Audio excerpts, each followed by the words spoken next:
Welcome. Raise your inner game today. I'm David Levin.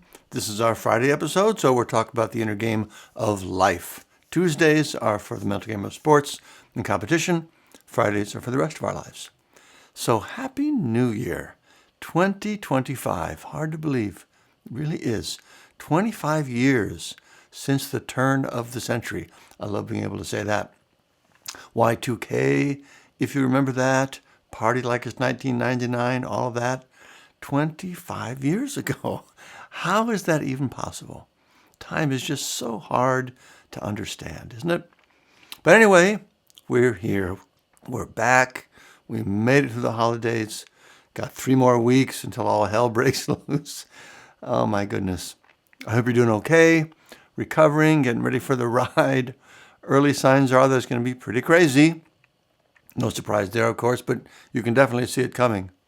One thing I will say about the pending Trump storm, it does seem possible that some of the worst outcomes will end up being limited by their incompetence. There's going to be a lot of bad, but there's also so much crazy and stupid, both the ideas and the people.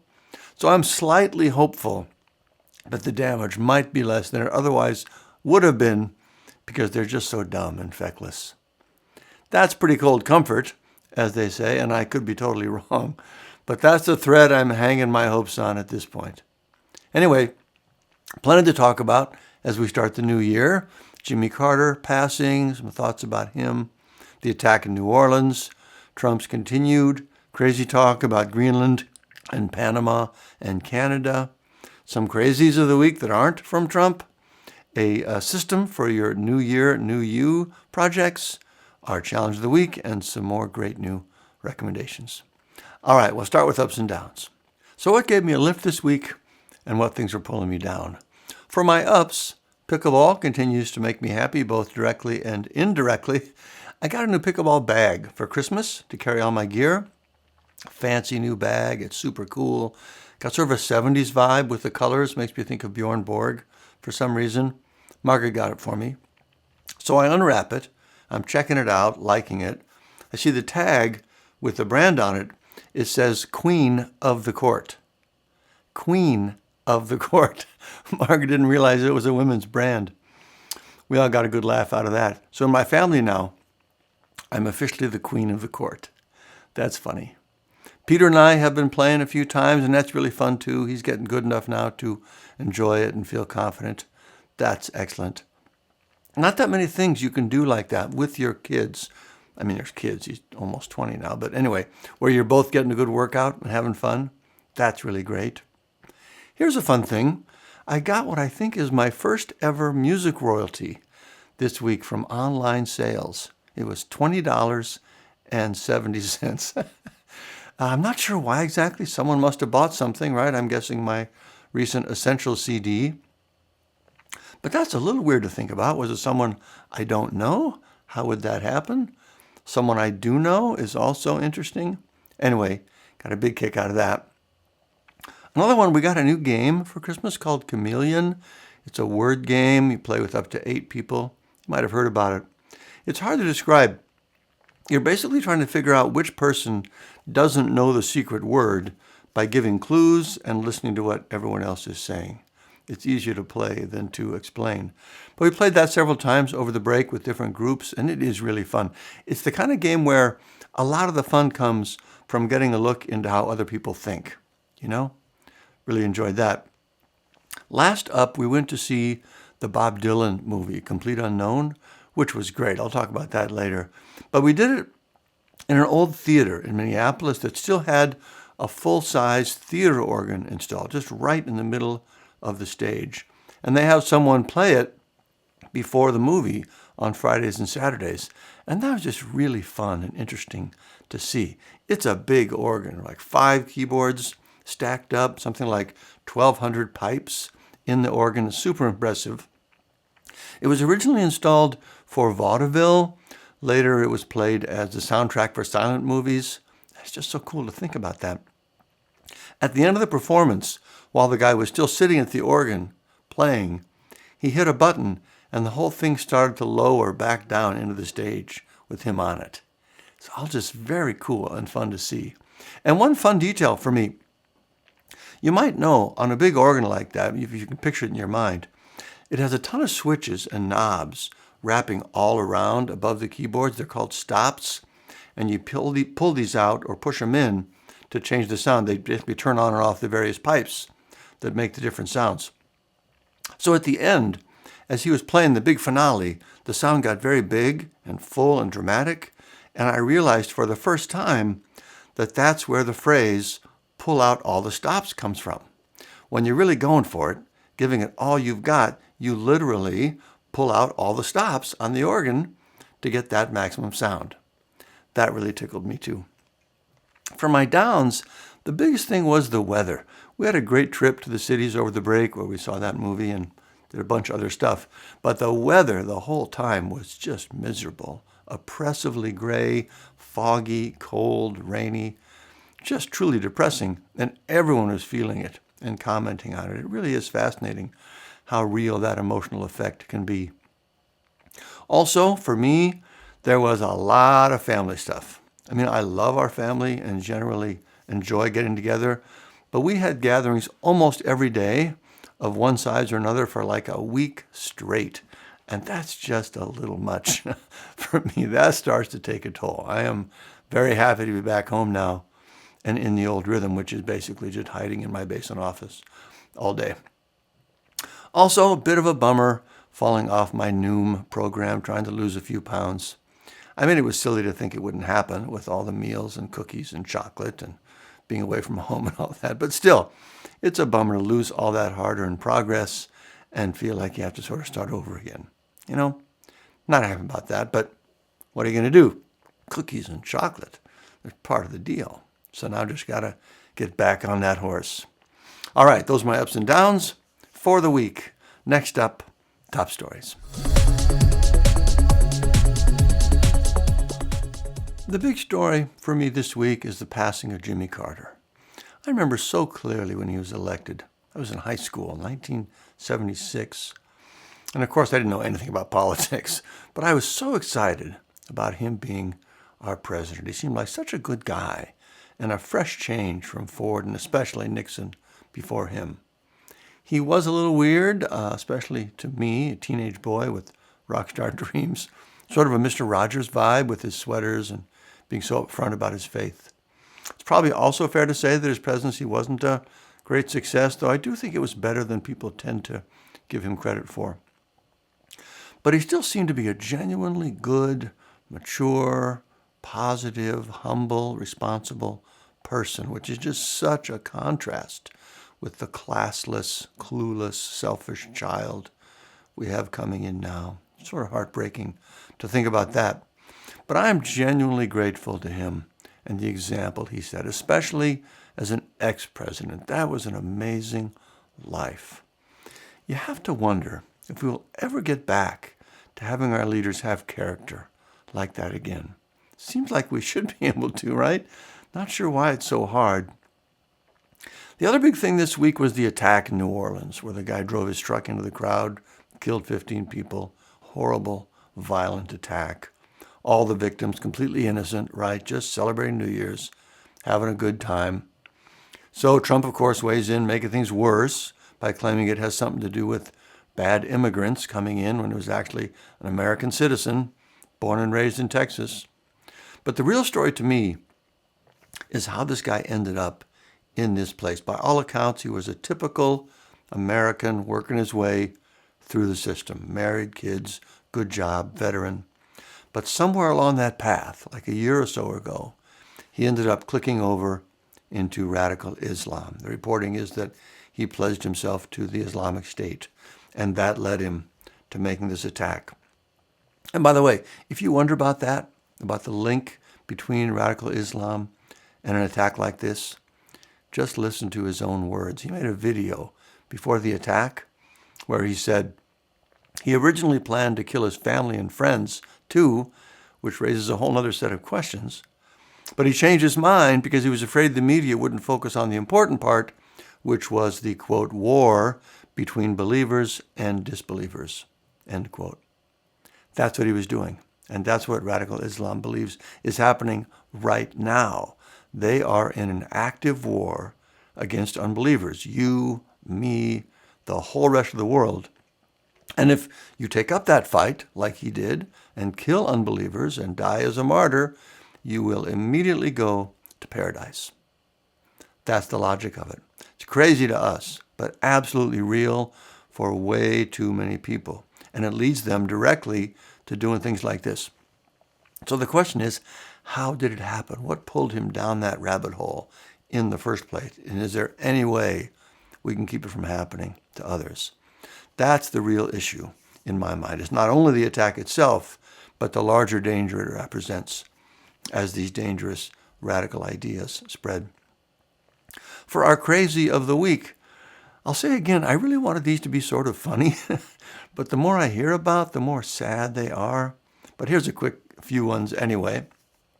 The state of Louisiana is forbidding public health workers from promoting COVID, flu, and Mpox shots. Does that sound sane to you? A food delivery driver got a bad tip, like $2. She comes back later with her boyfriend. He forces the husband into the bathroom at gunpoint and keeps him there, while she first smashes the kid's new Nintendo, I guess out of spite to the child, and then stabs the mom 14 times because she gave her a bad tip. The mom survived, by the way. It was a penknife. But still, that is truly losing your mind. This one is almost funny, but still mostly sad. 2 men went out searching for Bigfoot, and they died of exposure.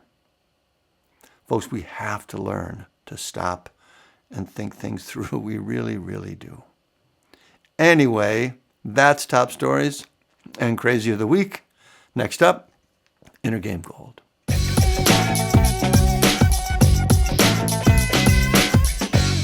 Last time we talked about being CEO of your inner company. This is the image we use to illustrate the core dynamic of mastering your inner game. Your body, emotions, and mind are like VPs of their respective departments. You love them, you value their input, but you don't want them to be in charge. Instead, you need to decide what you think and say and do from one moment to the next.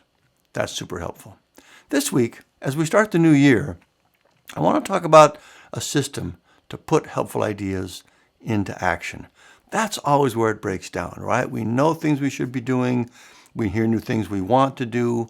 We might even start, but pretty soon the new idea has faded and we're back to our old ways, right? And of course, at one level, that's perfectly okay. If you try something out and it's not a fit, you should absolutely stop doing it. But that's not what usually happens, right? Normally, we just forget. We lose our focus, we stop thinking about it, and that's it. I mean, that's the New Year's resolution cliche. Gym memberships spike in January. After a couple of months, they're back down again. And this is actually doubly bad because not only do you stop doing the thing that'll likely make you feel better, but you also blame yourself for letting it go, which puts another whole real hit on your self-esteem. So what can you do about that? How can you have a better chance of following through on your inspiring new ideas? Here's what I do and recommend. It's a 3-part system: reminders, a tracking sheet, and a project journal. Let's say, for example, I'm going to restart my Noom weight loss program. First, I'll put a repeating item on my Mac calendar. Super easy to do. I enter the item, set it to repeat daily, and there it is. Every day I see it, I remember. A tracking sheet is a simple spreadsheet with dates in the left-hand column, the task I'm tracking in the header of the next column. Every day I do the task, I fill in the color for that cell. So over time I can see visually how consistent I've been and how much progress I've made. And by the way, there's a reward response built into this tracking. Wanting to get those cells filled in and build up that kind of visual record adds a real motivation to the whole project. And in the project journal, it's just a single page, a single file. I use Pages on the Mac. The Notes app would work great. Any word processor will work, or even pen and paper. And then, typically once a week, maybe more often in the beginning, I just write a sentence or two about how it's going. Not anything deep or involved, just a running narrative of the project. Oh, and by the way, I'll put another reminder on my calendar to do that. Once a week, it says, project journal. Otherwise, I'll forget that too. But that is the system. It takes less than 5 minutes to set up. You add a reminder to your calendar, put together a basic spreadsheet, create a project journal page, maybe put them all in a folder on your computer, and that's it. A couple other helpful thoughts. Be specific with your goal. Don't say eat less sweets. That's too vague. Say no sweets except for Saturday, or no sweets every other day, or something super clear and tangible that can easily be checked off on your tracking sheet. Also, go into it with the mindset that it's all just an experiment. It's just a test. You don't have to know exactly what will work when you start. You can get started. Maybe you're trying to do it every day, whatever it is. You start, you try it out, you're tracking how it's going. After a while, you think, that's not actually working great. Let's try every other day instead. And you make that tweak and keep going. That's a much healthier approach that's also much more likely to succeed. We tend to overcommit when we start with things. And then when it's too much, we give it all up and just quit rather than we could just easily dial it back a bit and keep going. So that's a very helpful approach to keep in mind. It's just an experiment. Well, it's just a test. All right, that's Inner Game Gold this week to kick off the new year. A simple system to put ideas into action. Not the most exciting suggestion perhaps, but the greatest ideas in the world won't make a difference for you until you can put them into action in your life, right? So this is actually pure Inner Game Gold. All right, next up, raise your outer game. Talked about creatine last time. Still seems like that's making a good difference for me. A little hard to tell over time because you forget how you used to feel. But I remember being tapped out for a couple of days after pickleball. I'm not really feeling that anymore. Also having to take ibuprofen afterwards. I'm not needing that now either. So still seems good. This week, I want to talk about new year, new you. Now that you have a great system for putting ideas into action, what do you want to work on for yourself this year? Is it something internal, like raising your inner game, perhaps? We have resources for that, by the way. Is it something to do with your physical health, your weight, diet, exercise? Pickleball, perhaps? Just saying, pretty great. Maybe with your relationships, maybe with your finances. Do you have a financial planner, for example, that you like? Do you have a will and an estate plan? Things like that. You're probably already thinking about improvements to work on this year if you tend to do that. But if not, this is a great time. Just because it's a cliche doesn't mean it's a bad idea. Just make sure you don't make the classic mistakes that lead to the rest of the cliche, which is forgetting about it in a couple of weeks. So make sure you set realistic goals, that you have a good system to help you put it into action like we just talked about, that you have a good mindset about it. It's just an experiment. You can tweak as you go along.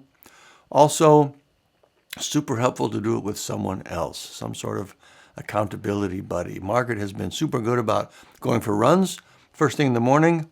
I would never be able to do that. But she wouldn't either if she weren't running with friends and feeling accountable to them. Anyway, that is the outer game suggestion for this week. Look at the three main areas in our lives: relationships, health, finances. And then think about some nice improvements you could make this year that would make a difference and that you would feel good about having done. All right, next up, our challenge of the week.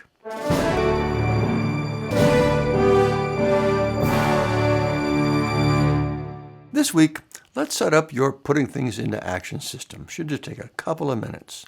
And you don't have to do exactly what I do as far as using Mac apps, etc. You just need some way to do the three core things. Reminders, where you can't miss them.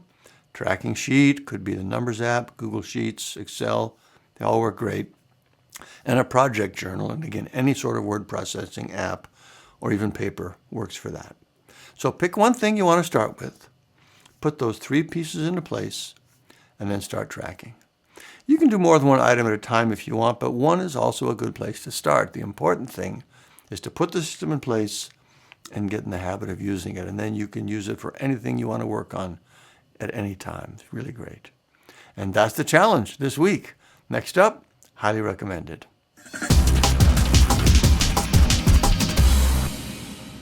So I've been saying good things about the book The Siege, but I ended up not finishing it for some reason.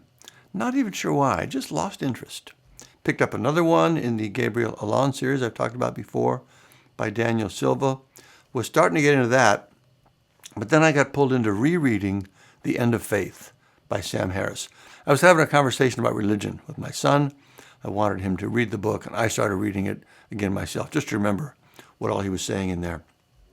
This is the book that moved me from calling myself a New Ager to calling myself an atheist. It had a profound effect on me, and it's been really interesting to read it again. For one thing, I forgot how dense it is. Sam is quite a bit smarter than I am with the vocabulary to match. It is not an easy, super accessible read. And one of the great things about ebooks, which is what I always use, is that you can quickly look up any words you don't understand. I put that to great use with this reread. And I'm surprised that I forgot how difficult some of the reading is. But the content, his points are so clear and thoughtful. I still find it incredibly helpful and clarifying. And it's funny how timely it is, given the attack I talked about earlier. He wrote this book in response to the 9/11 terror attacks. And he spends a lot of time talking about Islam and jihadism and how as liberals, we're not allowed to speak honestly about dangerous beliefs when they're part of someone's faith. It's not just Islam. The same problem occurs in all kinds of areas. It's really about faith in general, as you can tell from the title, and the problems that grow from that. But there's a lot about radical Islam in there too. Anyway, highly recommended. One of the most important books really in my life. I think that's fair to say. For music this week, it's music and a movie together. I mentioned the Bob Dylan movie with Timothée Chalamet, A Complete Unknown. I was not a big Dylan fan, really at all. Never liked his voice. Was too young to feel the power of his songs for the time. I mean, I respect him, I admire him, but I wasn't much a fan of the music itself. But this movie has made me feel quite a bit better about it. It puts the songs in the context of the time and makes you feel how powerful and important they were to his audience. It's pretty great, actually. And the movie itself is also really good. We all liked it. And again, none of us are Dylan fans. I didn't know about his relationship with Joan Baez. That was interesting. And the woman who played her was great. Didn't know about his friendship with Johnny Cash. That was also fun and interesting. Easy to recommend that movie if it sounds interesting to you. But the music, too. I'm a bigger fan now than I was before seeing this, and I think that's pretty impressive on its own. It's kind of funny. The soundtrack album, Timothée Chalamet is actually singing all the songs on there, and he's very good. My daughter's been listening to that, humming the songs around the house. It's all good and highly recommended. For a show, I've been watching a new one on Netflix called Man on the Inside with Ted Danson. And that is just a really lovely show. He does such a great job. It's mostly fun and light. He plays a retired widower who's been hired by a private detective to move into a retirement home and try to figure out who's been stealing jewelry. So it's a bit of a mystery. Again, very light. But it's also incredibly sweet and genuine and touching in places. And Ted Danson is just perfect at switching between those two feelings. Honestly, can't imagine anyone not enjoying that show, so highly recommended for that as well. This is different, but I also want to recommend Wikipedia. I use that all the time. I'm sure you know about it. I don't even think about it, right? I trust it. Then I know you have to be a little discerning with it. You can't necessarily take it as gospel. I actually have a Wikipedia listing for myself as a musician. That's fun. But it's been under pressure lately, specifically from Elon Musk, but also some other right-wing nut jobs. And by the way, I'm more put off every day by Elon. It really seems like something is going wrong with him. But anyway, I love Wikipedia, and I would like to encourage you to give them a little money if you can, so they can keep doing what they're doing, stay independent, and resist the pressure from the right-wing crazies. I'll put a donation link in the show notes, but you can just go straight there and find the donate link there too. Also happy to recommend the Chameleon game I mentioned earlier. Turns out our neighbors have it too. They're enjoying it. Literally everyone I've heard from who's played it says it's just really fun. So check that out too. And that is it for recommendations this week and for this week's show. Reminder about my Here's Why Everyone's Going Crazy video. If you haven't seen that yet, with all the crazy happening in the world, it's helpful to at least have some idea what's going on. Also, all of our inner game training tools, the book, the Sports Academy, executive coaching. There's no better way to have your best year ever, in spite of all the craziness that's coming, than to boost those inner game skills. RaiseYourInnerGame.com for the sports training, davidlevin.com for the executive coaching. Otherwise, congratulations again for making it to the new year. Not everyone did. Looking forward to navigating the coming year with you. Keep up the good work. I'll see you next week.